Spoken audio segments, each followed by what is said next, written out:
కాశీబుగ్గ టౌన్లో ఒక ప్రైవేటు వ్యక్తి వెంకటేశ్వర దేవాలయాన్ని కట్టాడు.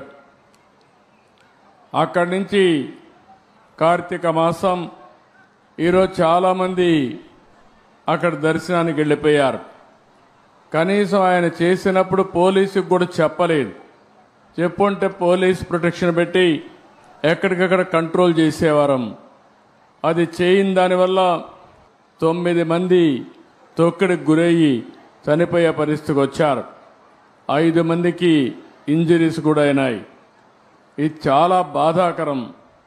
నేను ప్రతి ఒక్క ప్రాణాన్ని కాపాడుకోవాలని అనేక ప్రయత్నాలు చేస్తూ ఉంటే కొంతమంది ప్రైవేటు వ్యక్తులు ఇలాంటి కార్యక్రమాలు చేయడం చాలా బాధాకరం. దీన్ని నేను చాలా తీవ్రంగా ఖండిస్తున్నా. రాష్ట్రంలో అందరికి కూడా విజ్ఞప్తి చేస్తున్నా, మన ప్రాణం చాలా ముఖ్యం.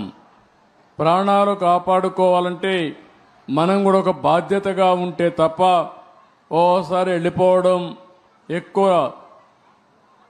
మనుషులందరూ సమీకరణ కావడం, అక్కడ స్టాంపేడ్ జరగడం, ఇలాంటి దుర్ఘటనలు జరిగేదానికి దోహదం చేసే పరిస్థితి వస్తూ ఉంది. ఏదేమైనా మనం గుర్తుపెట్టుకోవాల్సింది, అమాయకులు చనిపోయారు. నేను చాలా బాధపడుతున్నా. అందుకని ఈ దుర్ఘటన పట్ల చాలా సీరియస్గా తీసుకుంటూ ఎవరైతే దానికి కారకులో వాళ్ళందరినీ కూడా ఇమ్మీడియట్గా కస్టడీలో తీసుకుని పూర్తి విచారణ చేసి తర్వాత ఏం చేయాలో తదుపరి చర్యలు చేపడతాం.